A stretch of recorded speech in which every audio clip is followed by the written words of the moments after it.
কয়লার ব্যবহার বন্ধ করো, পশুর নদী রক্ষা করো, এই স্লোগানে আজকে আমরা Asian day of to end coal এই কর্মসূচি পালন করছি।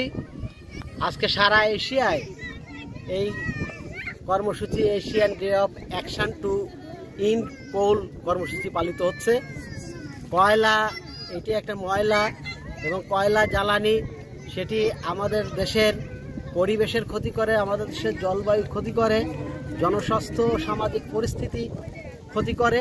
সুতরাং আমরা শতভাগ নবায়নযোগ্য জ্বালানি চাই এবং আমাদের এই জ্বালানি নীতি তার নবায়নযোগ্য শক্তিতে রূপান্তর করার দাবি জানাই।